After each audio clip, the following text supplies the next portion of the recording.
Bismillahirrahmanirrahim. Assalamualaikum warahmatullahi wabarakatuh. Alhamdulillah. Alhamdulillah wassalatu wassalamu ala Rasulillah wa ala alihi wa ashabihi wa man walah. Asyhadu an la ilaha illallah wahdahu la syarika lah.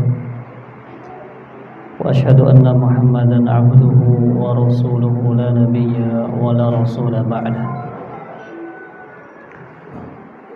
سبحانك لا علم لنا إلا ما علمتنا إنك أنت العليم الحكيم اللهم علمنا ما ينفعنا وانفعنا بما علمتنا وزدنا علما وهدى وتقى وصلاحا يا رب العالمين Rabbi shrah li sadri wa yassir li amri wahlul 'uqdatam min lisani yafqahu qawli. Ayyuhal hadirun wal hadirat rahimani rahimakumullah. Alhamdulillah, tak henti-hentinya lisan ini bersyukur kepada Allah Azza wa Jalla atas limpahan nikmat karunia-Nya. Allah masih memberikan kesempatan untuk kesekian kalinya kepada kita untuk hadir di salah satu majelis ilmu ini, dan tentunya kita memohon kepada Allah agar Allah senantiasa menganugerahkan kepada kita keikhlasan dalam setiap amal perbuatan. Tak lupa salawat serta salam semoga Allah senantiasa curahkan ke baginda alam Sayyidil Anam, qudwah hasanah kita, suri tauladan kita, Nabi besar kita Nabi Muhammad sallallahu alaihi wasallam, dan kepada para keluarganya, pada para sahabat dan pengikutnya hingga akhir zaman. Ikhwani wa akhwati rahimani rahimakumullah. Insyaallah di kesempatan yang bahagia ini kita akan kembali lanjutkan kajian pembahasan kitab Syarah Umdatul Ahkam, yang mana pada pertemuan yang lalu kita sempat membahas hadis-hadis yang berkaitan dengan bab dukhul khala, ya, berkaitan dengan adab masuk ke toilet, ya. Maka di kesempatan kali ini kita akan membahas bab as-siwak, ya, bab yang berkaitan dengan siwak. Kurang lebih ada 4 hadis. Kemudian insyaallah kalau memungkinkan kita lanjutkan dengan bab selanjutnya, ya, bab yang ke-4 kalau tidak salah, yaitu bab masalah al-khuffain, bab mengusap di atas khuf, ya, 2 sepatu, ya. Baik, kita mulai dengan bab as-siwak. Siwak, ya, dalam bahasa Arab ini diartikan bisa menjadi 2 makna.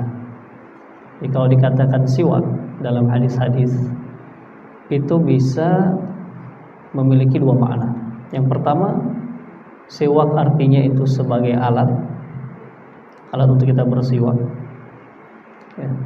Tadi saya sudah niat mau bawa siwak, ya, lupa. Yang kedua, yang pertama tadi alat siwak tersebut, atau dikatakan miswak, ya, dikata seperti miftah, itu kan dari isim alat, ya, ditambahkan mim depannya dengan kasrah mif'al, ifataha yaftahu, membuka, alat untuk membuka, miftah, ya, seperti daraba yadribu, memukul, alat untuk memukul, midrab. Siwak juga begitu. Jadi ada istilah siwak dan miswak. Dua-duanya diartikan sebagai alat untuk bersiwak. Dan kalimat siwak juga diartikan sebagai pekerjaannya, fi'ilnya. Artinya kegiatan kita atau pekerjaan kita membersihkan mulut, itu diartikan juga sebagai siwak.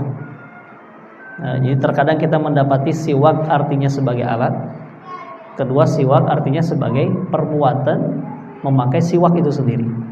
ya, atau istilahnya at-tasawwuk. At-tasawwuk dengan ka ya. Kalau dengan qaf berubah. Kalau dengan qaf tasawwuk jadi belanja artinya, ya. Jadi ini dua makna dari kata as-siwak. Dan dua-duanya harus kita fahami sesuai dengan konteksnya. Kita harus pahami apakah siwak di sini artinya alat atau kedua sebagai pekerjaan. Baik.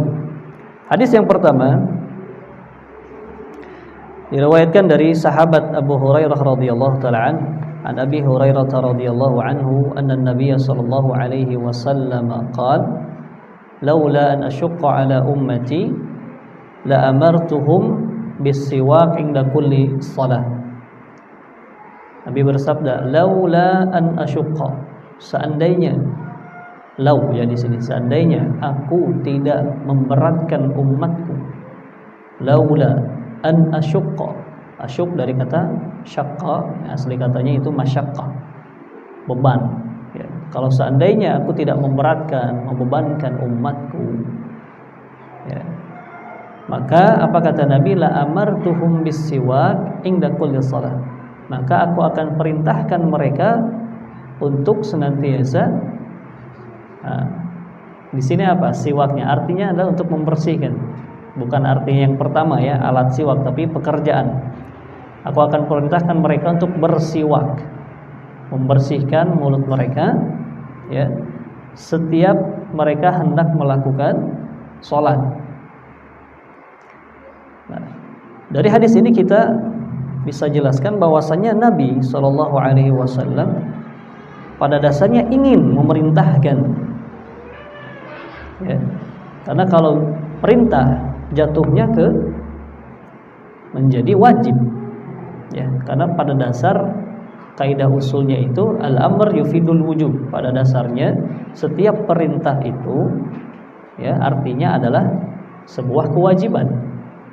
Sampai ada dalil yang menjelaskan bahwasannya kewajiban itu, ya, perintah tersebut tidak mengarah kewajiban atau lebih kepada mustahab.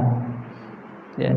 Jadi pada dasarnya kalau ada perintah-perintah dalam Al-Qur'an itu pada dasarnya perintah yang artinya adalah sebuah kewajiban, tapi bisa berubah menjadi hukumnya menjadi sunnah dengan dalil-dalil yang lain. Ya.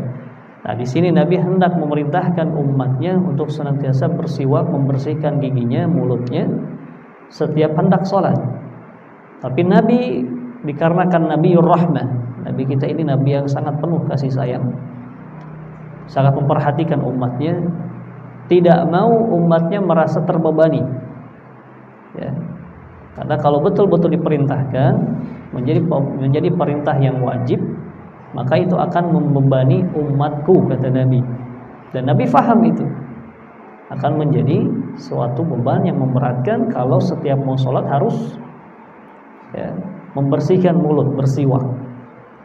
Maka yang tadi hukumnya dari wajib berubah menjadi sunnah, ya, berubah menjadi sunnah dikarenakan tadi seandainya lau, ya. Jadi Nabi berangan-angan ingin memerintahkan, tapi dikarenakan perintah tersebut akan mengakibatkan, ya, akan membebani, memberatkan umatnya, akhirnya Nabi tidak jadi memerintahkan hal tersebut, ya, sehingga hukumnya berubah menjadi sunnah, ya.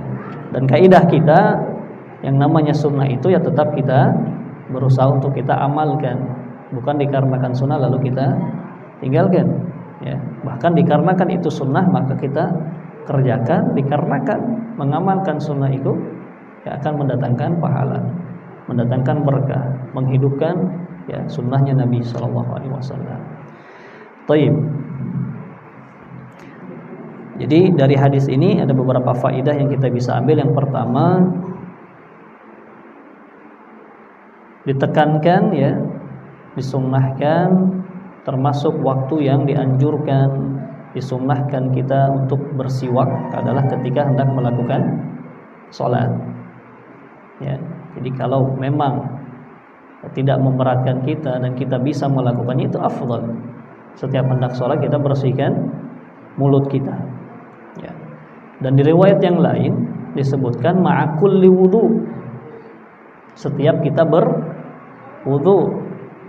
Ya, jadi setiap mau berwudu, kalau kita menggunakan siwak, bagus, mudah kan, kemana-mana bisa dibawa. Jadi, kalaupun kita di rumah, ya juga bisa dilakukan. Kita sebelum berangkat ke masjid, sambil wudu kita sikat gigi dulu, bersihkan mulut kita, lalu berwudu, lalu berangkat ke masjid. Itu yang paling afdal. Kemudian faedah yang kedua, hadis ini juga mencakup seluruh salat, ya. Artinya baik itu salat yang dilakukan seseorang ketika dia tidak berpuasa ataupun orang yang sedang berpuasa. Ya, dikarenakan ada beberapa pendapat ulama bahwasanya bagi seseorang yang sedang berpuasa itu hukumnya makruh menggunakan siwak kalau sudah melewati waktu zuhur. Ini pendapatnya mazhab Syafi'i dan mazhabnya Imam Ahmad. Mereka memakruhkan. Kenapa? Karena dengan dalil yang lain, bau nafasnya, ya, seorang yang saum itu di sisi Allah apa? Ya, wanginya seperti wangi kasturi. Ya. Nah, untuk menjaga wangi kasturi itu di sisi Allah, artinya kan itu memiliki keutamaan. Sedangkan kalau bersiwak itu akan menghilangkan bau mulutnya seorang yang sedang berpuasa. Maka dengan dalil tersebut sebagian ulama memakruhkan bersiwak setelah pertengahan hari, setelah waktu zuhur. Kalau sebelum itu tidak masalah. Ya. Tapi tentunya ini juga dibantah oleh ulama yang lain bahwasannya bau mulutnya orang shaim yang saum itu sebetulnya bukan dari mulut tetapi dari perutnya yang kosong. Sehingga walaupun mulutnya dibersihkan, bau khalufu famis shaim itu akan tetap ada. Dikarenakan dia belum makan, jadi tetap tidak akan menghilangkan keutamaan seseorang yang sedang saum. Dan ini yang dikuatkan oleh penulis Syekh Muhammad bin Shalih Al-Utsaimin bahwasanya tidak dimakruhkan. Ya, boleh bagi yang saum dan yang tidak saum pun untuk menggunakan siwak, ya, kapanpun, hendak sholat atau ketika wudu. Kemudian, ya, di sini faidah juga bahwasanya Nabi senantiasa memperhatikan kondisi umatnya. Ya, salah satunya Nabi tadi dijelaskan, Nabi tidak menjadikan ini perkara yang wajib. Dikarenakan kalau itu jadikan perkara yang wajib akan memberatkan umatnya. Ini menunjukkan bagaimana kasih sayang Nabi kepada kita sebagai umatnya. Assalamualaikum. Dan umat Nabi di sini maksudnya umat al-ijabah. Jadi ada dua umat. Kalau dikatakan umat dalam bahasa istilah hadis itu umat, bisa dikatakan umat ijabah. Umat ijabah itu ya kaum mukminin, umat yang diijabah doanya. Ada ummatud dakwah. Ummatud dakwah ini di luar kaum muslimin. Karena umat akhir zaman ini kan semuanya umat Nabi. Sampai non muslim pun itu termasuk, ya, umat Nabi, dikarenakan Nabi diutus pada seluruh umat akhir zaman. Tapi yang dimaksud dalam ummati di sini adalah umat, yaitu pengikutnya Nabi sallallahu alaihi wasallam, ya. Baik. Yang terakhir di sini faidahnya bahwasanya ini menunjukkan keagungan dan derajat salat di sisi Allah. Ya. Sebagaimana seseorang mempersiapkan bersuci merupakan syarat sah salat, ya. Maka sebagai bentuk kesempurnaan dari bersuci itu adalah kita bersiwak. Ya, memang hukumnya sunat, tapi itu merupakan penyempurna. Ya. Kesempurnaan taharah itu kita bisa dapatkan dengan bersiwak. Dan ditambah dikarenakan seorang ketika sholat itu dia sedang bermunajat kepada Allah, maka dia harus jaga kebersihan mulutnya. Ya, jangan sampai dia bermunajat tapi dia mengeluarkan, ya, bau yang tidak sedap. Kita saja mau menghadap orang yang kita segani, orang yang kita hargai, hormati, ya, kita pasti akan mempersiapkan segala sesuatu. Ya, membersihkan badan kita. Apalagi kalau kita mungkin ada tes wawancara, kan nggak mungkin kita, ya, bangun tidur belum sikat gigi langsung menghadap, tidak mungkin. Begitu pula, itu makhluk ya yang kita hormati, apalagi Al-Khaliq. Ya, Allah Subhanahu wa taala yang menciptakan kita, memberi rezeki kita. Maka sudah selayaknya ketika kita menghadap pada Allah, kita dalam keadaan yang paling baik, paling sempurna. Salah satunya dengan menjaga kebersihan mulut. Dan ini juga menunjukkan bahwasanya Islam agama yang senantiasa menjaga, ya, menyarankan pemeluknya untuk menjaga kesehatan. Ya, kita sering bahas kan, dari anjuran mencuci tangan, ya, anjuran istinsyak, ya, ditambah anjuran menjaga kesehatan mulut. Ini semuanya dalam agama kita yang tidak mungkin didapatkan di dalam agama lain. Baik, ini hadis yang pertama. Hadis yang kedua, an Huzaifah ibn al-Yaman radhiyallahu anhu qala kana an-nabi sallallahu alaihi wasallam idza qama min al-lail yashusu fahu bisiwak. Dari sahabat Huzaifah ibn al-Yaman.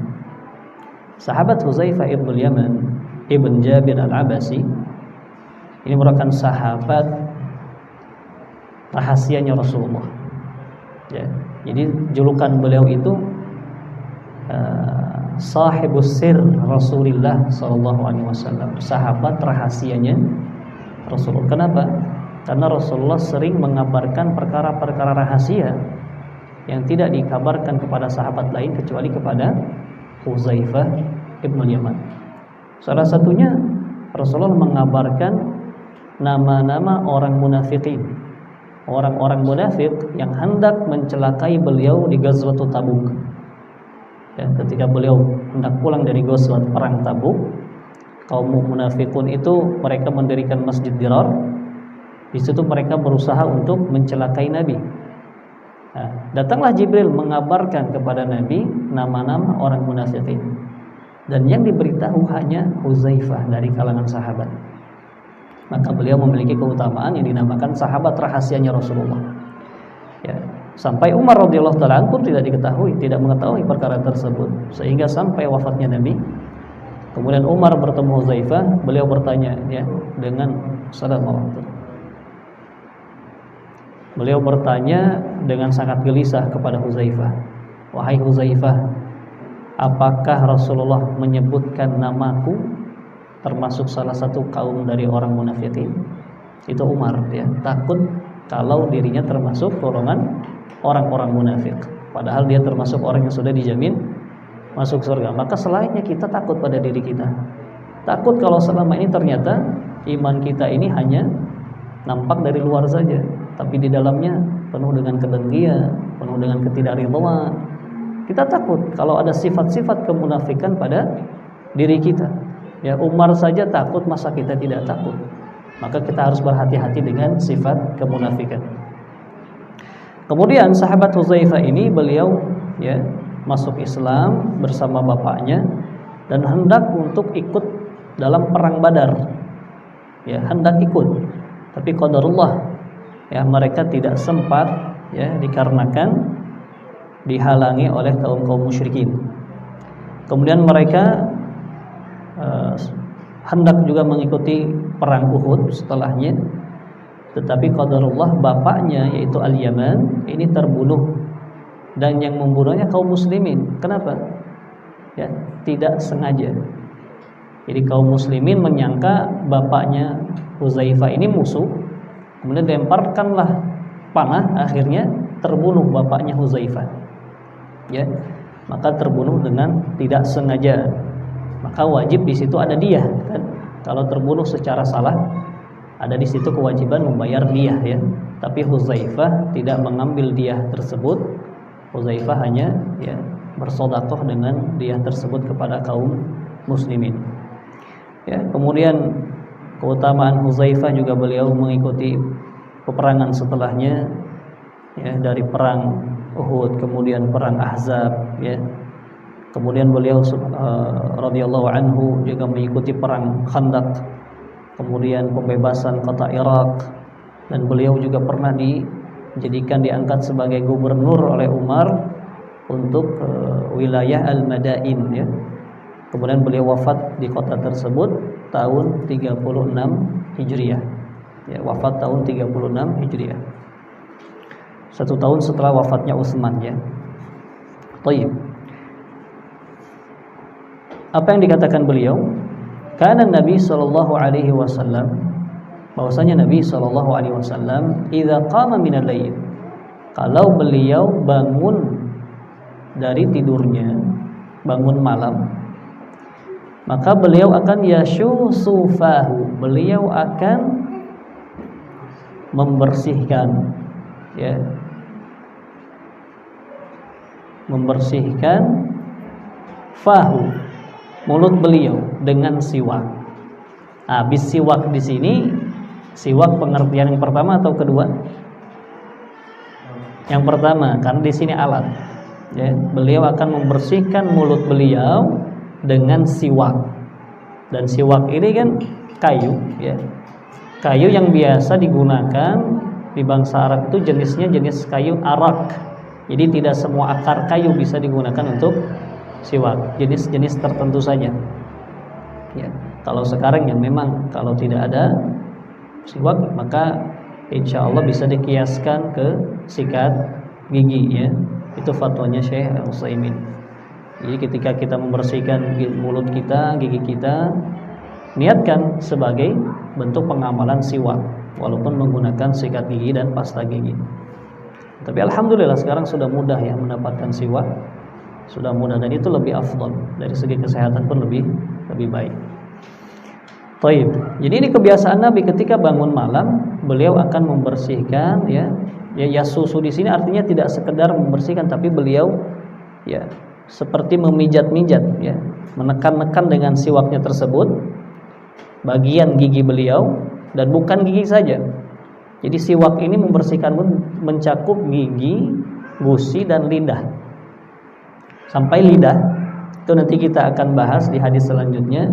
Nabi membersihkan lidahnya dengan menggunakan siwak. Jadi membersihkan mulut ini mencakup dari gigi, gusi dan lidah lisan kita. Ya. Baik. Faidah dari hadis ini, yang pertama masyru'iyat tasawwuk indal qiyam, disyariatkan ya bersiwak ketika bangun malam. Tentunya untuk melakukan sholat malam. Ini termasuk ya kesempurnaan bersuci. Ketika kita hendak sholat malam, maka ketika kita berwudu kita bersiwak. Ya, karena kita sampaikan sholat merupakan kita ya ketika kita bermunajat kepada Allah, maka usahakan ya kita dalam keadaan yang paling baik, paling sempurna. Tasawwuk inda taghayyur raihah. Nah, disunnahkan juga bersiwak ketika berubahnya kondisi mulut kita atau bau mulut kita. Jadi tidak hanya ketika bangun tidur atau hendak sholat atau ketika wudu, tapi setiap terjadi perubahan bau mulut kita sudah mulai tidak sedap, maka itu disunnahkan untuk bersiwak. Kemudian anda tasawwuk fil fam kullahu yashmana. Disebutkan di sini bahwasannya membersihkan mulut dengan siwak itu mencakup gigi, gusi dan lisan. Baik, ini hadis yang keberapa? Kedua ya. Selanjutnya hadis yang ketiga. Ini hadis cukup panjang. Hadis yang diriwayatkan oleh Aisyah radhiyallahu taala anha. Qalat, ya, ibunda kita tercinta Aisyah radhiyallahu anha berkata, dakhala Abdurrahman ibn Abi Bakar As-Siddiq. Suatu hari, ya, ini kisahnya ketika Nabi sedang sakit. Ya, ini kisah di hari-hari terakhir Nabi di dunia. Ya, kisah wafatnya Nabi SAW. Jadi beliau wafat ketika di rumahnya Aisyah, bahkan di pelukannya Aisyah. Suatu hari ketika Nabi sedang sakit, ya bahkan Nabi sudah tidak kuat lagi untuk sholat berjamaah. 3 hari Nabi tidak sholat berjamaah. Ya. Maka beliau memerintahkan Abu Bakar untuk menjadi imam. Dalam kondisi seperti itu, ya panas tinggi Rasulullah sampai beliau pingsan, kemudian siuman lagi, pingsan lagi, ya begitu beratnya. Dan itu dikarenakan apa? Sakit sakaratul maut itu sudah dibebankan kepada Nabi. Di sakit sakaratul mautnya umat kita semua itu setengahnya sudah dibebankan kepada Nabi SAW. Ya, itu kasih sayangnya Nabi berkorban untuk kita. Jadi yang kita rasakan dari sakit sakaratul maut itu setengah dari yang dirasakan oleh Nabi SAW. Ya, suatu hari ketika Nabi dalam keadaannya ya sakit di rumah Aisyah, dakhala Abdurrahman ibn Abi Bakar. Masuklah sahabat yang bernama Abdurrahman ibn Abi Bakar. Siapa Abdurrahman ini? Saudaranya Aisyah. Ya, saudara laki-lakinya Aisyah, anaknya Abu Bakar. Masuklah Abdurrahman, ya. Dan kata Aisyah, Nabi sedang bersandar kepadaku. Nabi sedang bersandar, ya, berada di pelukan Aisyah. Wa ma Abdurrahman siwakun ratbun yastannu bihi. Dan ketika masuk Abdurrahman itu membawa siwak yang basah. Siwak yang basah. Dan dia sedang bersiwak dengan siwak tersebut. Fa abaddahu Rasulullah sallallahu alaihi wasallam basarahu. Dan Nabi melirik melihat siwak tersebut. Ya, seakan-akan Nabi mengisyaratkan Nabi ingin bersiwak. Dan Aisyah istri yang cerdik, yang salehah faham ya, dan Nabi tidak mengungkapkan hal tersebut. Saking parahnya sakit beliau, tidak mampu untuk berkata-kata. Hanya bisa memandangi saja, melihat Abdurrahman dengan siwaknya. Aisyah cerdik, pintar, salehah, ya, memahami apa yang diinginkan Rasulullah SAW. Maka dengan segera fa'akhadtus siwak, maka dengan segera aku mengambil siwak yang dipakai oleh Abdurrahman. Aku ambil, kemudian aku, kan kalau siwak itu kalau sudah dipakai dipotong ya. Ya, siwak itu kan kalau kita memakai siwak, saya qadarullah saya nggak sempat bawa.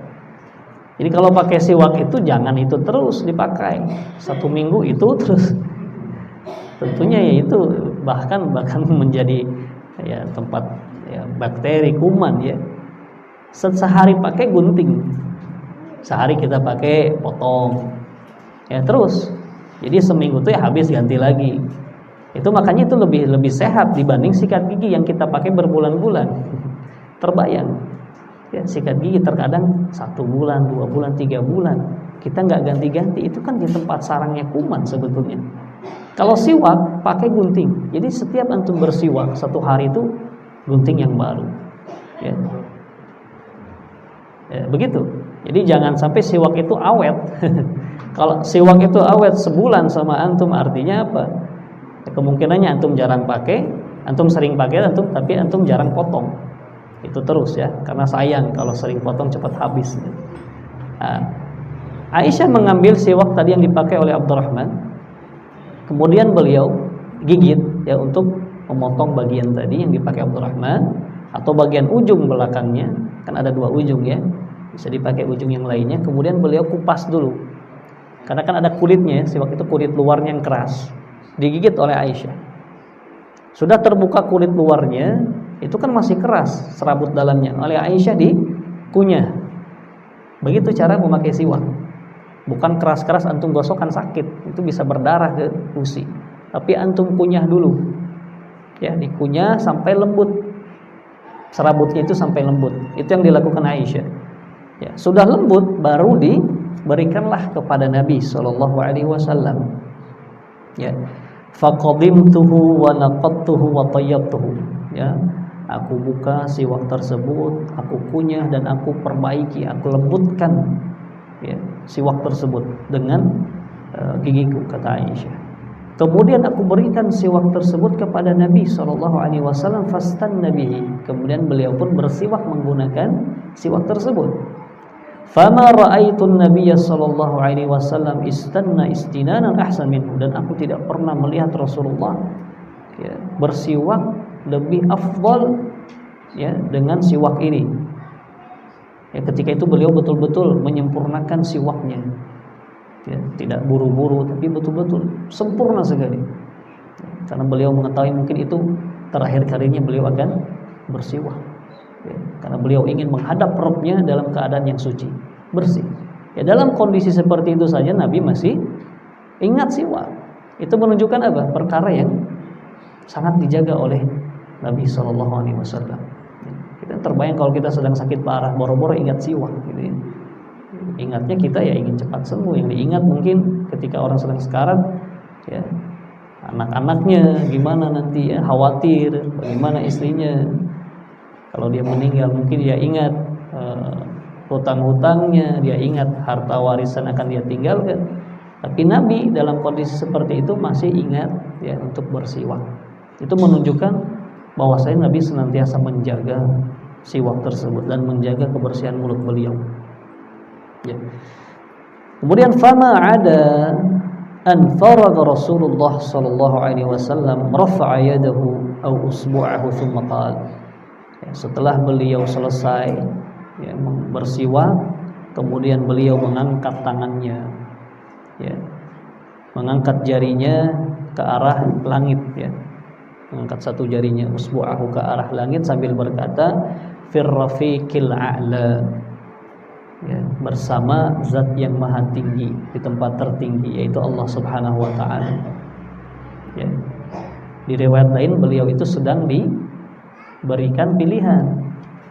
Apakah mau tetap di dunia atau mau ya, kembali kepada Allah, maka beliau memilih fir rafiqil a'la, memilih kembali kepada Allah, tempat yang tertinggi, ya, Allah yang maha tinggi.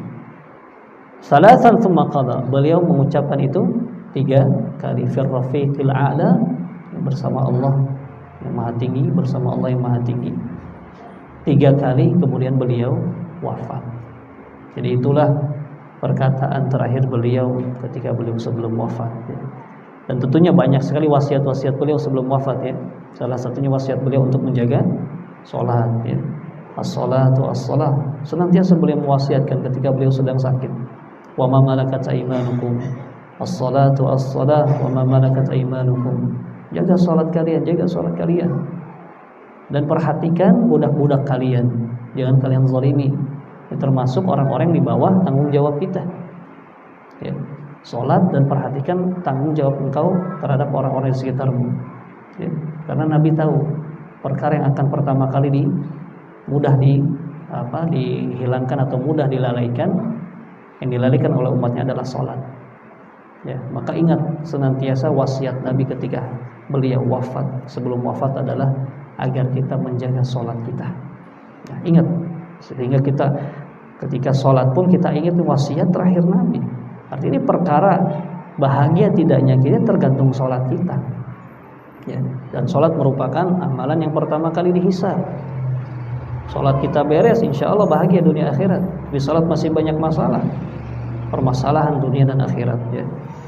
Maka setelah beliau mengucapkan hal tersebut, beliau pun wafat, ya. Wa kanat taqul, maka Aisyah senantiasa berkata, mata baina haqinati wa dhaqinati. Rasulullah itu wafat di dalam pelukanku. Itu merupakan kemuliaan bagi Aisyah yang senantiasa beliau ingat terus, ya. Dan yang merupakan keutamaan bagi Aisyah radhiyallahu anha, beliau mati dan air liur Nabi dan Aisyah bercampur. Kenapa? Karena siwak tadi. Itu menunjukkan apa? Keridhaan Rasulullah dan Allah Subhanahu wa taala Aisyah terhadap Aisyah radhiyallahu anha. Ya, maka kalau ada yang memfitnah, ya, dari golongan Syiah yang mengkafirkan istri Nabi, ya, Aisyah radhiyallahu taala, ini bukti yang sangat nyata. Rasulullah wafat, air liurnya bercampur dengan air liur Aisyah radhiyallahu taala. Bahkan wafat di pelukan Aisyah, istri yang beliau sayangi. Ya, itu merupakan keridhaan Allah dan Rasulnya. Maka ya, tidak bisa kita terima, ya, orang-orang yang menghina dan mengkafirkan atau bahkan, ya, menganggap semua sahabat itu kafir kecuali beberapa saja. Itulah yang diyakini oleh orang-orang Syiah, ya. Thayyib. Kemudian mata baina haqinati wa dhaqinati. Ini senantiasa Aisyah ungkapkan, ya, bahwasanya merupakan keutamaan dan beliau sangat bersyukur mendapat keutamaan tersebut, kemuliaan tersebut. Rasulullah wafat di rumah beliau, dalam pelukan beliau, dan air liur beliau tercampur dengan air liurnya Nabi di akhir hayat beliau. Baik.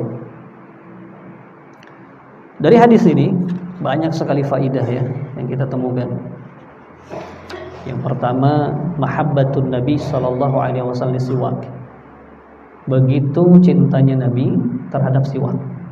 Dan begitu ya Nabi menjaga kesehatan atau kebersihan mulut beliau. Setiap beliau berubah bau mulutnya, beliau hendak segera bersiwak. Masyru'iyatus siwak fi kulli waqt. Dan ini menunjukkan, hadis ini disyariatkannya bersiwak setiap waktu. Ya, kapanpun tidak ada larangan. Kecuali memang kondisi-kondisi yang terlihat itu tidak layak. Misalkan ya, ketika hadir majelis ilmu ini, kan tidak layak seorang bersiwak. Ya. Kenapa? Karena itu bisa mengganggu dan melalaikan dia dari ya, menuntut ilmu atau mendengarkan ilmu. Ataupun kita berada di depan orang yang kita ya, sedang mengobrol pada kita atau kita hormati, maka dari adab ya, termasuk adab ya, kita tidak bersiwak di depan orang yang sedang berbicara dengan kita ya. Kalau itu memang orang kita hormati, orang tua kita atau orang lain sebagainya, dan menganggap itu perkara yang tidak baik, maka itu termasuk adab kita meninggalkan dulu ya. Walaupun tidak dilarang sebetulnya, itu termasuk adab kan, kita tidak membuat orang lain merasa risih ketika berbicara dengan kita. Taib. Yang ketiga, jawazu tasawwuk bisiwak ghairihi. Nah, ini diperbolehkan bersiwak menggunakan siwak orang lain. Tapi tentunya jika ya itu memang tidak membahayakan. Karena kan siwak bisa dipotong ya, dan bagian ujung lainnya bisa juga dipakai. Sedangkan kalau sikat gigi kan tidak bisa. Ya, maka kalau sikat gigi tidak bisa dikiaskan, itu termasuk perkara yang privasi, maka sebaiknya jangan, karena bisa ya, menyebarkan kuman dan lain sebagainya. Quwwatu qalbin Nabi sallallahu alaihi wasallam. Ini menunjukkan kuatnya hati Nabi sallallahu alaihi wasallam terhadap perkara yang memang disyariatkan Nabi, sampai ketika beliau dalam kondisi sakit parah pun beliau masih mengingat ya tentang siwak tersebut. Kemudian juga faidah selanjutnya dari hadis ini kita bisa ambil faidah, yaitu itsbat uluwillah azza wajalla fis sama, bahwasanya Allah itu berada di langit. Ya, Nabi mengangkat jari jemarinya, telunjuknya ke arah langit dan berkata fir rafiqil a'la, bersama Allah yang maha tinggi, yang memiliki sifat tinggi ya. Artinya itu sifat ulu ya. Di sini Rasulullah menetapkan sifat maha tingginya Allah. Maha tingginya Allah Subhanahu wa taala, dan ulu di sini ya maha tingginya Allah dari segi beliau Allah Subhanahu wa taala maha tinggi dari segala makhluknya, baik secara Allah Subhanahu wa taala derajatnya paling tinggi, dan termasuk Allah Subhanahu wa taala posisinya paling tinggi. Ya, walaupun Ahlus Sunnah wal Jamaah tidak memakai kalimat-kalimat yang memang tidak pernah dikatakan oleh Rasulullah dan sahabatnya. Ya, karena senantiasa ini dijadikan ya alat untuk menyerang Ahlus Sunnah. Ya, dikatakan kalau Allah itu di langit berarti Allah bertempat katanya. Nah, padahal kalimat tempat itu tidak pernah ya Allah firman, tidak pernah disebutkan Nabi dan sahabat. Jadi kita hanya menetapkan apa yang Allah tetapkan dan Rasulullah tetapkan. Rasulullah katakan, Allah katakan Allah di atas arsy-Nya, kita katakan Ar-Rahman 'alal arsy istawa, Allah di atas arsy-Nya bersemayam. Sedangkan perkataan berarti Allah bertempat, Allah memiliki jihah, arah. Ya, berarti kalau Allah bertempat berarti bagaimana? Tempat itu lebih besar dari Allah dan lain sebagainya. Itu tidak pernah ditanyakan oleh para sahabat yang memahami bahasa Arab. Ya, itu terjadi setelah ya, Qurun al-Mufaddalah, setelah generasi terbaik. Artinya abad keempat baru ada pertanyaan-pertanyaan seperti itu. Ya, termasuk di zamannya Imam Malik ketika itu kan ditanyakan istiwa, kaifa istiwa, bagaimana bersemayam itu. Itu tidak pernah ditanyakan oleh sahabat sebelum di generasi terbaik. Baru di zamannya Imam Malik kan, generasi kedua kan, abad kedua. Ya. atau permulaan abad ketiga, abad kedua, akhir abad kedua. Itu baru muncul pertanyaan seperti itu. Maka Imam Malik pun ya marah ketika ditanyakan itu. Beliau menjawab istiwa ma'lum, ya. Aswa wal kaif majhul, waswal anhu bidah. Ini perkara yang jelas, kenapa dipertanyakan gitu ya. Yang mana mempertanyakan sifat-sifat Allah ini bisa ya menggiring kita kepada kesesatan. Makanya banyak yang tergelincir ketika memahami sifat-sifat Allah dan harus mentakwil sifat tersebut dikarenakan tidak sesuai dengan pemikiran akal mereka. Ya, bagaimana kita akan menggunakan akal? Ya, bagaimana akal kita akan mampu untuk memahami sifat-sifat Allah sedangkan itu berbeda dengan makhluknya? Laisa kamitslihi syai'un wa huwas samiul basir. Ya, maka akidah Ahlussunnah menetapkan bahwasanya Allah itu maha tinggi. Ya, Allah itu di langit di atas arsy-Nya, tanpa menyerupakan Allah dengan makhluknya, bila tamtsil wala ta'til, dan tidak pula menafikan sifat tersebut, tidak pula mentasbih, ya, dan tidak pula mentakif, tidak mengatakan dengan perkara seperti ini ya, kaifa dan kaifa, tidak, karena itu semua tidak ada dalam ya literatur atau riwayat-riwayat Nabi dan para sahabat. Maka kita hanya menerima apa yang disampaikan Nabi dan para sahabatnya dengan pemahaman yang benar ya. Jadi tidak perlu dipertanyakan karena ayat-ayat nas-nas yang berkaitan dengan sifat ya, itu cukup kita yakini. Kita yakini, tidak perlu menjadi bahan perdebatan ya. Kita yakini Allah di atas arsy, jangan ditanyakan bagaimana. Kemudian kalau Allah di atas arsy berarti memiliki tempat, berarti Allah mengarah pada suatu tempat dan lain sebagainya, arah, tidak perlu ya. Itu terjadi ketika orang-orang al-mutakallimun, orang-orang yang sibuk ya mempelajari ilmu kalam. Karena awal mulanya dari ilmu kalam.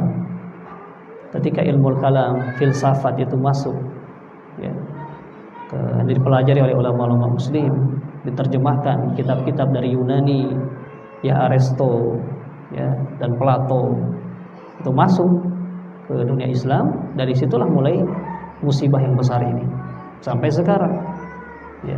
Makanya ada yang yang Asy'ariyah ya, Asy'ari yang mentakwil, ada yang Salafi yang memang tidak mentakwil sifat-sifat. Bukan artinya tidak mentakwil, tidak mutlak tidak mentakwil, tidak. Ada ayat-ayat yang ditakwil tetapi tidak berkaitan dengan sifat Allah. Itu yang lebih selamat ya. Kemudian faedah dari hadis ini juga menunjukkan keutamaan istri Nabi Aisyah radhiyallahu taala anha. Ya, sebagaimana kita sebutkan. Baik, hadis yang keempat. Ini hadis terakhir dari bab siwak ya. An Abi Musa al-Asy'ari radhiyallahu anhu qala ataitu an-nabiy sallallahu alaihi wasallam wa huwa yastaqu bi siwaki rabbin. Qala wa tarfu siwaki ala lisanihi wa huwa yaqul wa siwaku fi fihi ka'annahu yatahawwa. Dari sahabat Abu Musa al-Asy'ari radhiyallahu taala anhu, dan nama beliau adalah Abdullah ibn Qais. Kita sering mendengar Abu Musa al-Asy'ari ya. Namanya Abdullah ibn Qais al-Asy'ari al-Qahtani dari negeri Yaman. Ya, dari negeri Yaman. Beliau datang ke Mekah. Jadi ketika Nabi masih di Mekah, beliau sudah datang ke Mekah dan masuk Islam. Jadi termasuk ya sahabat yang masuk Islam sebelum hijrah. Tsumma raja'a ila qaumi, kemudian beliau kembali kepada kaumnya dan mendakwahkan Islam. Dan banyak orang masuk Islam dengan dakwahnya sehingga beliau datang kepada Nabi ya beberapa tahun setelahnya, cukup lama ya, di Fathu Khaybar tahun ke-8. Jadi kurang lebih perpisahan Nabi Abu Musa dengan Nabi kurang lebih antara 8 tahun. Dalam jangka waktu tersebut banyak kaumnya yang masuk Islam, maka datanglah dengan Abu Musa utusan kaumnya, kurang lebih 50 orang menghadap Nabi ketika itu sedang di Khaybar ya. Kemudian mereka ya mengiklankan atau mengikrarkan keislaman mereka ya. Wa kana hasanus sawt bi qiraatil Quran. Abu Musa ini terkenal dengan keindahan membaca Al-Qur'annya. Jadi suaranya Allah berikan keutamaan. Bahkan Nabi berkata, "U'tita mizmar min mazamiri Daud."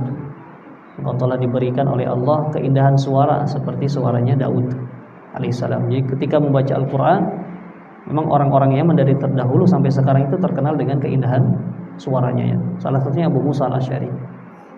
Bahkan Nabi pun senang mendengar bacaannya Abu Musa al-Asy'ari. Kemudian beliau sempat menjadi amir ya, gubernur daerah Basrah, kemudian pindah ke Kufah. Kemudian beliau wafat di Kufah tahun 44 Hijriah. Jadi apa yang disampaikan oleh Abu Musa al-Asy'ari dalam hadis ini? Beliau berkata, "Ataitu Nabi sallallahu alaihi wasallam." Aku datang kepada Nabi sallallahu alaihi wasallam wa huwa yastaqu bisiwak. Ketika aku datang kepada Nabi, ya, aku melihat Nabi sedang bersiwak. Ya, menggunakan siwak yang basah. Ya. Sering kita dengar siwak yang basah karena memang siwak yang basah ini yang paling baik. Karena kalau sudah kering, ya sulit, keras ya, bisa melukai bibir dan mulut kita. Jadi siwak yang basah ini yang bagus. Dan Nabi sedang bersiwak dengan siwak yang basah ini. Qala, maka Abu Musa berkata, wa tarfus siwak ala lisanihi. Dan aku melihat ujung siwak itu ada di ujung lidahnya Nabi. Ujung lidah yang mana? Yang luar atau yang dalam? Yang dalam. Jadi siwak itu berada di ujung lidah Nabi bagian dalam, seakan-akan sudah mau mendekati kerongkongan Nabi. Ya, dalam. Artinya Nabi sedang membersihkan apa? Lidahnya ketika itu. Ini yang saya sampaikan, bahwasanya termasuk siwak itu kita membersihkan lidah dengan siwak. Itu terbukti sekarang dari segi kesehatan. Ya, ketika gosok itu kita bahkan ada alat khusus ya kalau sekarang untuk membersihkan lidah, karena bakteri-bakteri itu ada di lidah, jamur dan lain sebagainya. Itu ada di lidah kita. Dan Nabi suara ajarkan kita ya, untuk membersihkan mulut kita itu dengan membersihkan bagian lidah. Dan ini yang dilihat oleh Abu Musa al-Asy'ari. Ya. Beliau melihat Nabi sedang membersihkan lidahnya sampai dalam sekali, sampai terdengar suara a. Ini suara seakan-akan mau muntah. Nah, kalau kita masukkan sesuatu ke mulut kita kan seakan-akan kita mau keluar, terasa ya mau muntah. Ya begitu, itu menunjukkan Nabi ya, ada mubalaghah. Mubalaghah itu berlebih-lebihan ya ketika beliau membersihkan atau menggunakan siwak. Maka itu diperbolehkan. Ya. Saking beliaunya sempurna beliau dalam membersihkan mulutnya, ya beliau sampai ya membersihkannya sampai bagian dalam lidah beliau. Ka'annahu yatahawa, ya memang itu yang didengarkan oleh Abu Musa al-Asy'ari, seakan-akan beliau ini seperti mau muntah, kata Abu Musa al-Asy'ari. Baik. Dari hadis ini kita ambil faedah. Yang pertama, masyru'iyah tasawwuk ala lisan. Yang pertama adalah disyariatkannya bersiwak, membersihkan lisan, bagian lidah kita, sebagaimana kita dianjurkan juga membersihkan gigi dan gusi kita. Yang kedua, masyru'iyatu mubalaghah fihi, disyariatkan untuk ya berlebih-lebihan, artinya ya membersihkan betul-betul bagian mulut kita secara sempurna ketika bersiwak, ya tidak hanya bagian depan gigi saja, tapi bagian dalam, bagian lisan kita itu pun perlu dibersihkan. Yang ketiga, jawazut tasawwuk wal mubalaghah fihi bihadratin nas. Boleh kita bersiwak dan berlebih-lebihan di dalamnya walaupun di hadapan orang. Nah, ini kondisi ini Nabi ya, Nabi meneruskan beliau bersiwak walaupun di situ ada Abu Musa al-Asy'ari. Artinya diperbolehkan ya selama itu tidak mengganggu orang lain. Taib, wallahu taala alam. Sampai di sini ada pertanyaan yang berkaitan dengan siwak. Sebelum kita lanjutkan bab selanjutnya, silakan. Ada pertanyaan berkaitan dengan siwak? Cukup jelas? Ya, fadhal. Tentang Ar-Rafiq al-A'la. Ya.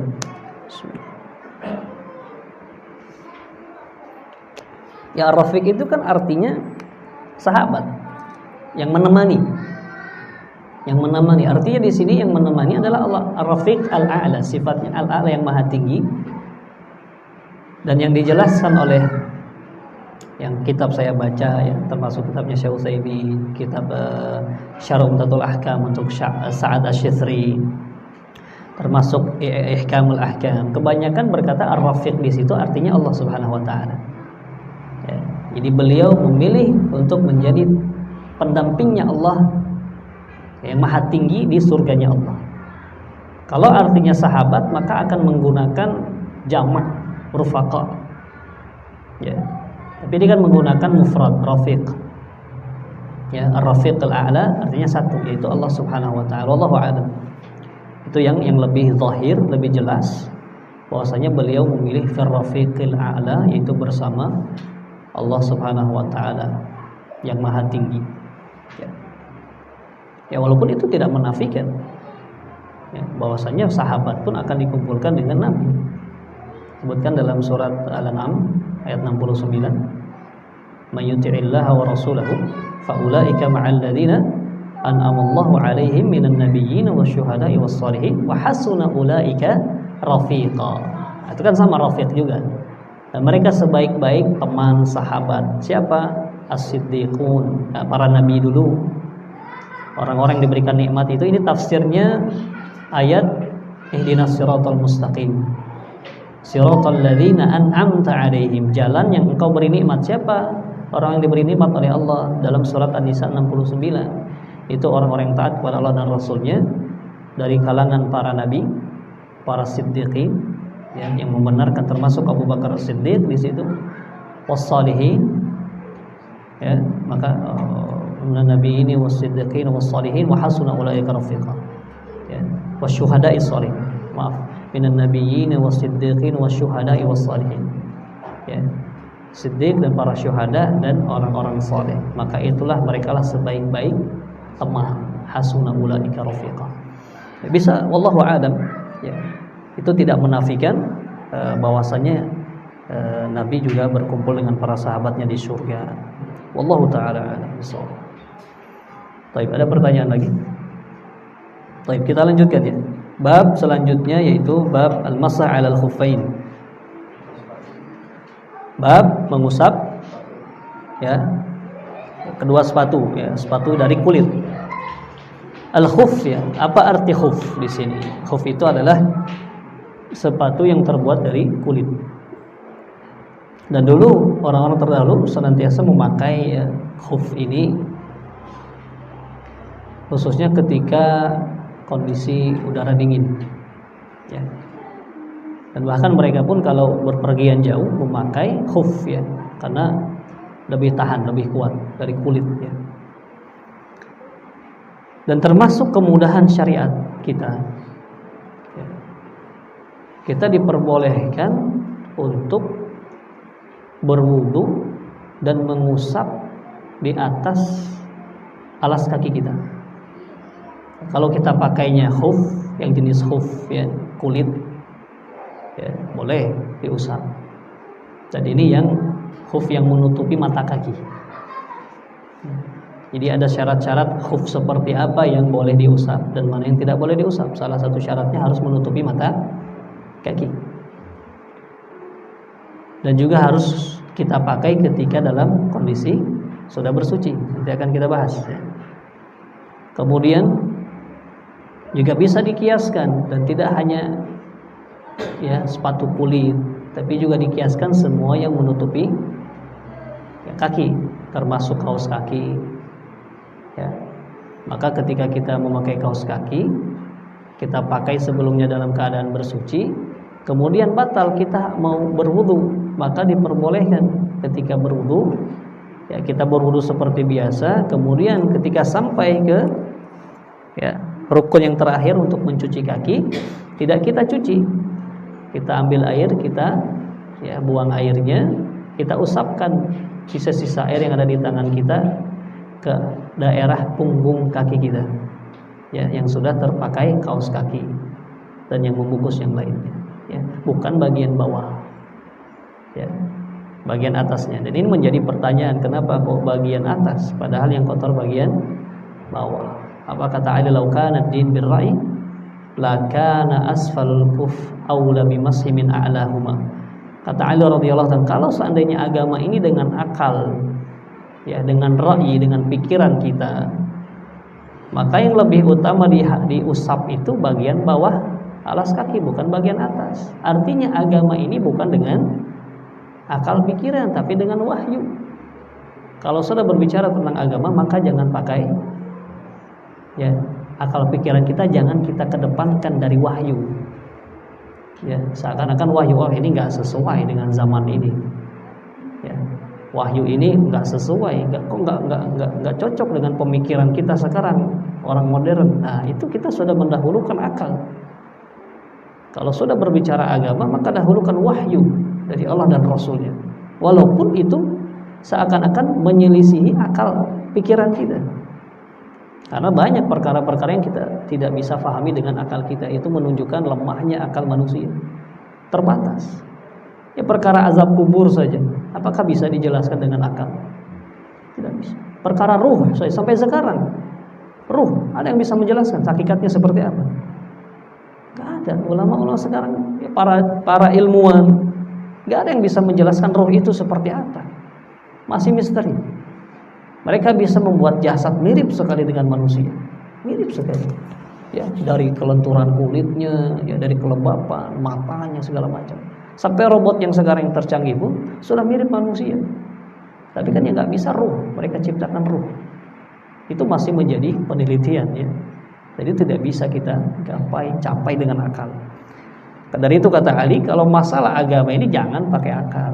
Dasarnya kembali ke dalil, gitu ya. Maka kalau disunnahkannya bagian atas khuf, ya sudah bagian atas kita ikuti saja. Tidak perlu kita berijtihad, tidak perlu kita ini yang bagian bawah lebih kotor, kita usap yang bawah saja. Tidak boleh, ya. Baik. Hadis yang pertama, Anil Mughirah ibn Syu'bah radhiyallahu anhu qala kuntu ma'an nabi sallallahu alaihi wasallam fi safarin fa ahwaitu li anzi'a khuffaihi faqala da'huma fa inni adkhaltuhuma tahirataini famasaha 'alaihima. Dari sahabat Al-Mughirah ibn Syu'bah. Siapa ini Al-Mughirah ibn Syu'bah ibn Abi Amir ibn Mas'ud Ats-Tsaqafi? Beliau sahabat yang masuk Islam ketika peperangan Khandaq. Yang ketika tahun terjadinya perang Khandaq, tahun keberapa? Tahun keempat, ya, ada yang berkata keempat atau permulaan tahun kelima. Kemudian beliau berhijrah, ya, wa kana aula ghazwatin syahidah al-Hudaybiyah. Dan pertama ghazwah, peperangan yang beliau ikuti adalah peperangan Hudaybiyah. Walaupun ketika Hudaybiyah kan tidak terjadi peperangan sebetulnya. Ya, tapi disebut peperangan dikarenakan di situ sempat bersih tegang antara kaum muslimin dan kaum musyrikin. Hampir terjadi perang. Khalid sudah keluar dengan pasukan berkudanya, mendatangi Nabi dan kaum muslimin yang hendak melakukan apa? Umrah. Ya. Kaum muslimin dengan Nabi itu ke Mekah lalu hendak melakukan umrah. Dikira kaum musyrikin mau melakukan penyerangan. Maka segera didatangi oleh pasukan berkuda Khalid. Jadi situ terjadi sempat bersih tegang, tapi akhirnya terjadilah kesepakatan perdamaian, yaitu yang dinamakan dengan perjanjian Hudaybiyah. Ya. Dan disitulah mulai hadirnya Mughirah bin Syu'bah, ya, bergabung dengan kaum muslimin. Karena mimman yakhdimun Nabi sallallahu alaihi wasallam fi wudu', dan termasuk sahabat yang senantiasa melayani Nabi sallallahu alaihi wasallam. Ya, Al-Mughirah ini termasuk sahabat yang melayani Nabi terutama dalam perkara wudu. Beliau yang senantiasa mengambilkan air untuk wudunya Nabi sallallahu alaihi wasallam. Wa kana min duhatil Arab, dan beliau termasuk orang-orang yang cerdik dan jenius dari kalangan bangsa Arab. Ya, duhat. Tawalla 'ala al-Basrah, beliau sempat menjadi wali Basrah, pemimpin di Basrah, kemudian juga di Kufah. Kemudian beliau wafat, ya, di kota Kufah ini tahun 50 Hijriah. Apa yang dikatakan, yang disampaikan oleh sahabat Al-Mughirah bin Syu'bah dalam hadis ini? Beliau berkata, suatu hari aku bersama Nabi SAW dalam safar. Aku bersama Nabi dalam sebuah perjalanannya. Kemudian ya, seperti kebiasaan aku mempersiapkan untuk Nabi berwudu, ya. Fa ahwaitu li anza khufai, aku menundukkan badanku, membongkokkan badanku untuk membuka khufnya Nabi, karena Nabi hendak berwudu. Ya, aku hendak membuka alas kaki Nabi, khufnya Nabi, alas kakinya Nabi. Ketika aku hendak buka, ya, apa kata Nabi? Da'huma, biarkan, jangan dibuka ya Mughirah, biarkan keduanya, biarkan alas kakiku ini, karena sesungguhnya aku menggunakan alas kakiku ini dalam keadaan suci. Artinya aku sudah berwudu, kemudian aku menggunakan khuf alas kaki ini. Famasaha alaihima, kemudian Nabi mengusap kedua alas kakinya. Nah, ini hadis ini menunjukkan bahwasanya ya, pertama disyariatkannya ya masah alal khufain, disyariatkannya kita ya mengusap di atas kedua alas kaki kita, tentu bagian atasnya ya, bukan bagian bawahnya. Kemudian termasuk faedah dari hadis ini,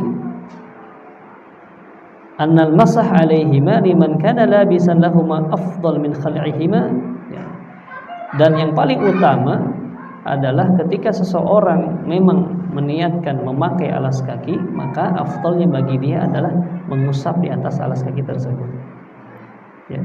Dan ini tidak mesti harus dalam keadaan safar, dalam keadaan mukim pun diperbolehkan, ya. Mungkin di antara kita ada yang belum mempraktekkan, silahkan praktekkan walaupun satu kali seumur hidup kita, ya. Kita di rumah misalkan pakai kaos kaki, mungkin kondisi dingin dan lain sebagainya, tapi dalam keadaan berwudu pakai, kemudian wudu kita batal, hendak sholat berwudu, nggak usah kita buka kaos kaki, ya. Kalau dibuka itu batal ya. Jadi ketika mau mengusap, ya, kita wudu dulu, kita pakai kaos kaki, ya. Selama itu wudu kita kan terjaga. Kalau batal wudu kita dan kita masih memakai kaos kaki, ya, maka kita boleh berwudu, tapi jangan dibuka kaos kakinya. Berwudu ketika sampai hendak mencuci kaki, kita hanya mengusap bagian atas kaos kaki kita, kemudian sholat. Itu dianggap sah, ya. Maka silakan yang belum pernah mempraktikkan, praktekkan agar kita termasuk orang yang mengamalkan sunnah ini walaupun satu kali dalam hidup kita, ya. Banyak sunnah-sunnah yang belum kita praktekkan, minimal satu kali saja, ya. Sholat di atas memakai sendal misalkan. Sholat memakai sendal kan mungkin banyak kita belum praktekkan. Silahkan sholat di rumah pakai sendal, sendal yang bersih, ya. Kalau di masjid kan nggak mungkin, masjid kita sekarang kan pakai karpet. Tapi kalau di pelataran seperti pelataran Nabawi, ya, orang sholat pada pakai sendal. Di pelataran Nabawi, luarnya itu, atau Masjidil Haram, di luar masjidnya, bangunan masjid, ya, di pelatarannya itu orang sholat, sebagian pakai sendal. Apalagi kalau sudah telat, ya, biasanya begitu, mereka nggak sempat buka sholat saja di atas sendal. Itu termasuk sunnah Nabi untuk menyelisih orang-orang Yahudi dan Nasrani, karena mereka nggak sholat memakai sendal, dan Nabi senang, ya, kalau menyelisih ahlul kitab. Maka silakan lakukan, walaupun sekali dalam umur kita, ya, seumur hidup kita sekali minimal kita pernah mengamalkan sunnah tersebut sehingga kita ditulis termasuk orang yang menghidupkan sunnah tersebut. Berhijama misalkan termasuk sunnah, ya. Lakukan walaupun sekali dalam umur hidup kita.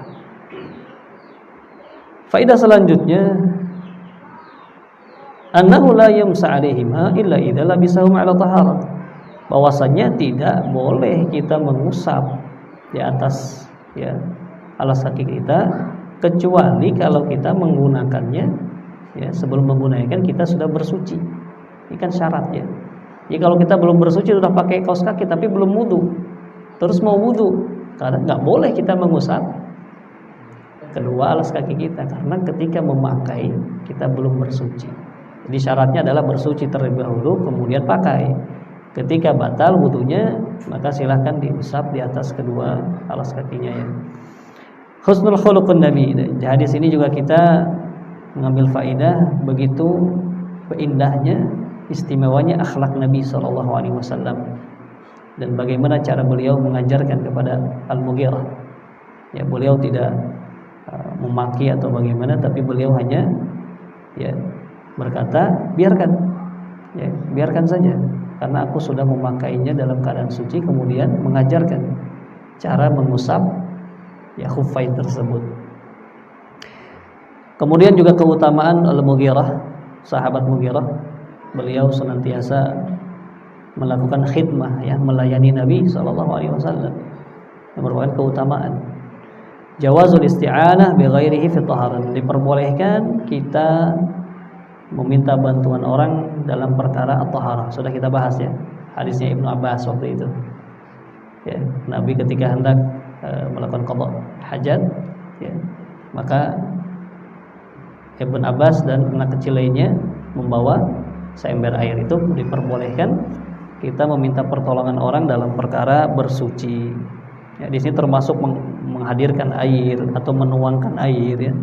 Kalau kita sulit berwudu misalkan karena tidak ada keran, harus dari ember gayung, maka kita boleh minta tolong teman kita gantian, tolong dituangkan kita berwudu. Itu diperbolehkan. Baik, hadis yang kedua dari sahabat Hudzaifah ibn al-Yaman radhiyallahu taala anhu, qala kuntu ma'an Nabi sallallahu alaihi wasallam fabala wa tawadda'a wa masaha ala khuffaihi mukhtasaran. Dari sahabat Hudzaifah ibn al-Yaman, beliau berkata, aku pernah bersama Nabi sallallahu alaihi wasallam suatu hari, kemudian beliau buang air kecil, kemudian beliau berwudu dan beliau mengusap di atas kedua khufnya, alas kakinya. Hadis ini menjelaskan hukum ya mengusap di atas kedua khuffain atau alas kaki, yang mana hukum tersebut tidak batal dikarenakan kita buang air kecil. Ya. Jadi kalau kita sudah memakai khuf, kita sudah berwudu, kita pakai kaos kaki atau khuf, kemudian kita buang air kecil misalkan, maka ketika berwudu kita masih boleh mengusap khufnya tersebut. Ya. Yang tidak boleh itu kalau hadas besar seperti mandi junub. Kalau mandi junub kan memang harus dibuka dan dibersihkan, semua air harus mengalir ke anggota tubuh kita. Dan batasan waktu kita boleh mengusap itu kalau bagi yang mukim sehari semalam, kalau yang safar 3 hari 3 malam. Ya, jadi sekali kita pakai itu masa waktunya bertahan itu 1 hari 1 malam. Kalau kita pakai ya subuh misalkan, kita pakai terus itu kaos kaki, tidak kita buka-buka. Kalau sudah dibuka batal ya. Kita pakai terus sampai hendak sholat subuh lagi, itu kan sudah 1 hari 1 malam. Nah, maka kita harus berwudu secara biasa lagi. Kalau yang safar, musafir 3 hari 3 malam, ya, maka rukhsahnya lebih besar untuk yang musafir, karena musafir kondisinya memang membutuhkan keringanan ketika safarnya ya. Baik. Maka faedah yang kita bisa ambil dari hadis ini, jawazul mas'a ala khuffain fil wudu badalan lil ghusl. Ya, diperbolehkan mengusap di atas khuf atau di atas alas kaki sebagai ganti mencuci kedua kaki. Ya. Anal mas'a alaihi majaiz fil hadar. Ini juga menunjukkan bolehnya melakukan sunnah ini dalam keadaan mukim, tidak mesti dalam keadaan safar. Nah, baik. Sampai di sini bab yang berkaitan dengan al-mashu 'alal khuffain. Ada pertanyaan berkaitan dengan ya sunnah mengusap di atas 2 alas kaki? Silakan, fadhil. Sepatu tidak mengapa diusap. Iya. Kalau sholatnya menggunakan kaos kakinya yang diusap. Ya. Tapi syaratnya sepatu yang menutupi mata kaki dan kaos kaki yang menutupi mata kaki. Karena ada kaos kaki yang di bawah mata kaki kan sekarang kan, itu tidak boleh. atau sepatu yang mata kakinya terbuka, tidak boleh. Ya. Syaratnya tadi harus tertutup mata kakinya dan sulit sehingga tidak memungkinkan dia mungkin membuka sepatunya, maka di atas sepatunya dia usap. Ya.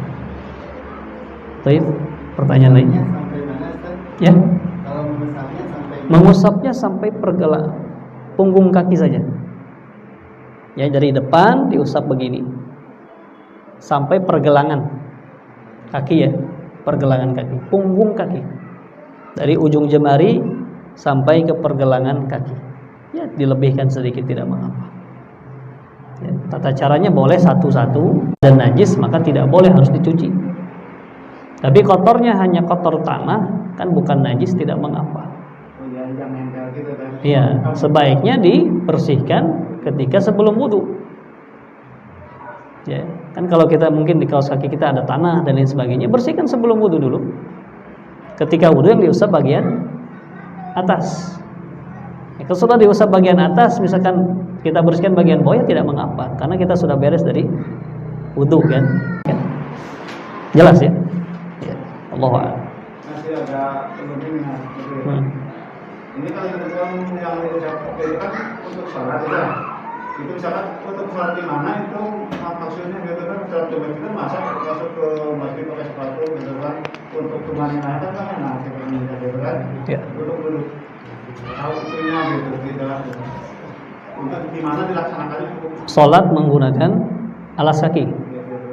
Ya, saya sampaikan dalam kondisi yang memang itu karena datang Jibril alaihissalam mengabarkan bahwasannya di alas kaki Nabi ada najis. Ketika sholat Nabi lepas alas kakinya, dua-duanya. Sahabat pun mengikuti. Sahabat ikut-ikutan, lepas semua. Saking menjaganya ya, saking kuatnya para sahabat mengikuti Nabi. Setelah beres Nabi sampaikan, kenapa kalian buka alas kaki kalian? Ya. Laqad atani Jibril, sungguhnya datang kepadaku Jibril mengabarkan. Lapangan. Di lapangan kan kita bisa. Ya, kadang orang bawa koran, alas, ya silahkan alas sujud saja kita pakai.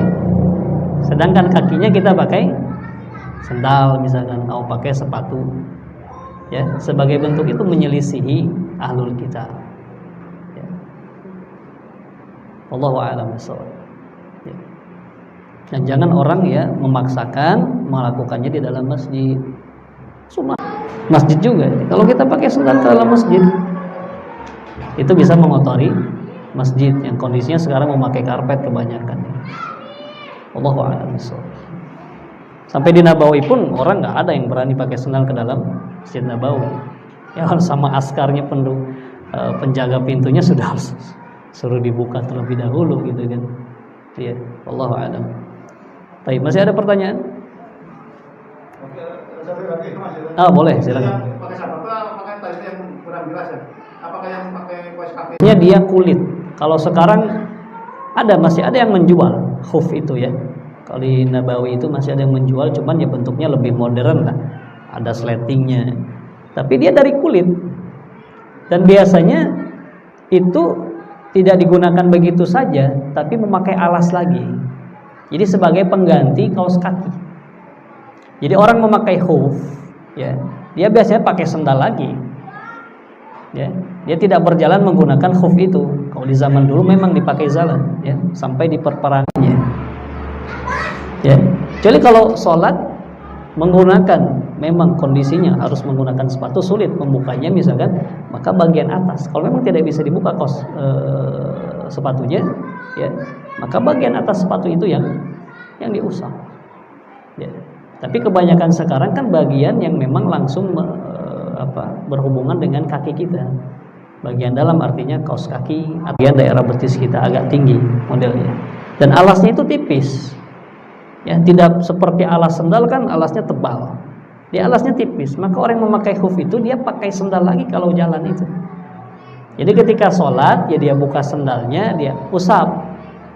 Kan kalau sendal itu terbuka, tidak boleh diusap. Tapi kalau sepatu kan tertutup. Dan itu syarat khuf itu tertutup, menutupi seluruh bagian telapak kaki di atas sepatu. Maka yang diusap bagian sepatunya. Ya. Bagian dalamnya boleh, tidak boleh saja. Ini masalahnya sama seperti orang yang memakai dua khuf. Ada permasalahan ulama fikih, dia memakai dua jenis khuf. Khuf yang pertama ditambah khuf yang kedua. Mana yang diusap? Yang bagian dalam atau yang luar? Salat. Artinya yang hendak dia pakai salat itu yang dia usap. Jelas Pak ya? Ini harus praktek memang Pak. Jadi nanti pulang ke rumah, ya, sholat malam misalkan, pakai kaos kaki kan dingin ya, malam-malam ini kan dingin. Jadi Bapak sebelum sholat, sebelum tidur, gini prakteknya sekarang kalau malam ini, sebelum tidur mau sholat witir misalkan, wudu dulu, sudah wudu ke kamar, pakai kaos kaki, dalam keadaan bersuci ya, belum batal, pakai kaos kaki, rakaat silakan. Ya, jadi ini praktek ya, PR kita silakan, laksanakan ya, lakukan, praktekkan malam hari ini, kita mengusap di atas ya khuffain atau dua alas kaki, termasuk di dalamnya kaos kaki kita. Ya, wallahu a'lam bishawab. Mudah-mudahan jelas. Ya. Masih ada kurang lebih 10 menit ya sampai setengah 6. Kita lanjutkan sampai bab al-madhi wa ghairihi. Ini kurang lebih ada berapa? 3 4 hadis ya. 5. Yang keluar ketika ada syahwat, permulaan syahwat. Jadi kalau syahwat sudah terangsang, itu biasanya diikuti dengan keluar cairan dan memang tidak terasa keluarnya. Berbeda dengan mani. Mazi ini tidak disertai ya, tidak dengan keluar dengan rasa kita rasakan, tidak. Ya, tidak terasa keluarnya dan itu cairan ini bening ya, tidak seperti mani yang bersihkan. Yang pertama ya, maaf, alat kelaminnya, zakarnya dia bersihkan, kemudian dia bersihkan juga ya bagian yang terkena mazi. Kalau celana dalamnya maka wajib dia bersihkan ya, bersihkan dengan air. Dan di sini ada perbedaan apakah harus dicuci atau harus dipercikan. Ada ulama yang mewajibkan mencuci, ada ulama yang cukup dipercikan air. Ya, silakan kalau mau lebih hati-hati sebaiknya dicuci. Kemudian ya, alat kelamin wanita pria bentuknya ya kental, berwarna putih biasanya, dan dibarengi dengan rasa ya, yang membuat futur, artinya membuat seorang menjadi lemas, dibarengi dengan rasa nikmat kalau sebagian para ulama ya, ketika keluarnya. Berbeda dengan mazi. Jadi ada rasa, kita terasa keluarnya mani gitu. Ini hukumnya perbedaan antara ulama pula, tapi yang rajih wallahu a'lam hukumnya tahir, tidak najis. Seperti mazi, cuman dia keluar biasanya dikarenakan sakit, penyakit. Biasanya setelah buang air kecil keluar cairan ini ya. Dan dia sama seperti lebih dekat ke mazi ya, kental ya, dan bening. Ini biasanya dikarenakan capaian penyakit, bisa dikarenakan kecapean. An Ali bin Abi Thalib radhiyallahu taala anhu qala kuntu rajulan madzaan fastahyaitu an as'ala an-nabi sallallahu alaihi wasallam lima kana ibnatihi minni fa amartu al-Miqdad ibn al-Aswad fasa'alahu faqala yaghsil dhakarahu wa yatawadda. Walil Bukhari iksir dzakaraka wa tawadda, walil Muslim tawadda wa dhah farja. Diriwayatkan dari sahabat Ali ibn Abi Thalib. Siapa Ali bin Abi Thalib? Anak paman yaitu Hasan dan Husain yang menjadi cucunya Nabi. Ali ini termasuk sahabat yang ya, khulafaur rasyidin, sahabat yang jamin masuk surga, memiliki keutamaan yang luar biasa dalam agama Islam ini. Merupakan sahabat yang berani ya, dan memiliki ilmu yang luar biasa. Sampai-sampai Umar pun terkadang kalau memiliki permasalahan, dia bertanya kepada Ali ya. Kemudian beliau Ali untuk tinggal ya, untuk mengurus anaknya. Kenapa? Ya, karena ketika itu Fatimah ya sedang sakit ya, atau ditugaskan untuk menjadi wakil Nabi di kota Madinah. untuk menjadi ya wakil atau orang yang mengurus ya selama Nabi di luar kota Madinah, maka Alilah yang menjadi wakil Nabi. Itu di peperangan Zati Harun bin Musa. Apakah engkau tidak ridha ya engkau menjadi ya memiliki derajat seperti ketika Musa meninggalkan Harun untuk menjaga kaumnya ya. Jadi Nabi seakan-akan Nabi menyamakan derajatnya Harun kepada Nabi Musa itu seperti derajatnya Ali terhadap Nabi Ali. Banyak ini sering keluar mazaan. Maka dari itu aku malu untuk bertanya kepada Nabi. Artinya kan mazi ini berkaitan dengan syahwat ya. Dan beliau menantunya Nabi, malu mau bertanya kepada Nabi karena Nabi merupakan ya besannya beliau dan paman termasuk ini pamannya juga ya, anak pamannya ya, anaknya Abdullah dan Fatimah yang anaknya Nabi. Ini perkara yang sensitif, masa ditanyakan langsung terhadap ya Nabi yang mana Nabi itu merupakan bapaknya Fatimah. Maka di sini Ali memerintahkan sahabatnya Miqdad ibn Aswad, tolong tanyakan kepada Nabi perkara mazi ini ya. Maka ditanyakan kepada Nabi, maka Nabi menjawab yaksir zakarahu wa yatawadda, hendaklah dia mencuci zakarnya, kemaluannya, kemudian dia berwudu. Ini cara membersihkan diri dari mazi. Berwudulah kemudian bersihkan ya farjmu atau kelaminmu ya.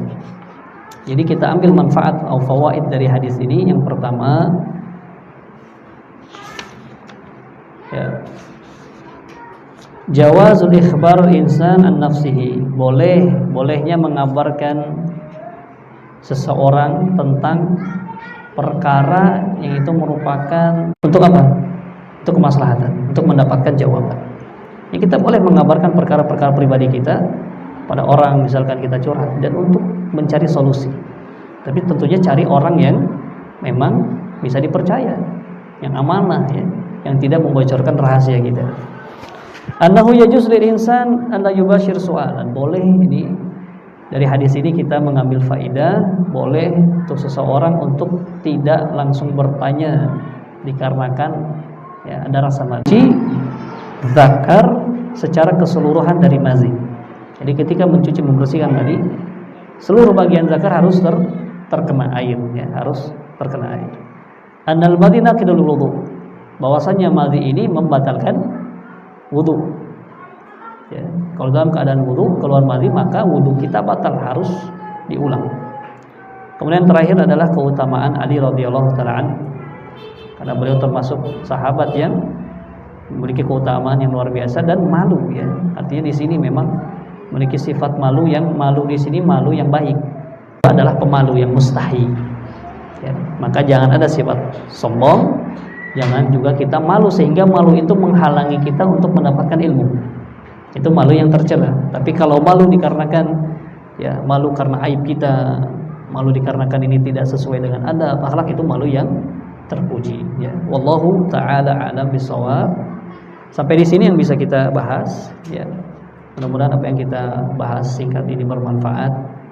Dan Allah subhanahu wa ta'ala yang senantiasa diberikan taufik untuk bisa beramal soleh, beramal baik, dan menjauhi semua kemaksiatan dan kemungkaran. Dan kita juga mohon kepada Allah agar Allah mengampuni dosa-dosa kita, dosa kedua orang tua kita, dosa orang-orang muslimin dan muslimat. Allahumma ighfir lil muslimina wal muslimat wal mu'minina wal mu'minat al ahya'i minhum wal amwat innaka sami'un qaribun mujibud da'wat. Rabbana hab lana min azwajina wa dhurriyyatina qurrata a'yun waj'alna lil muttaqin. Assalamu alaikum warahmatullahi wabarakatuh.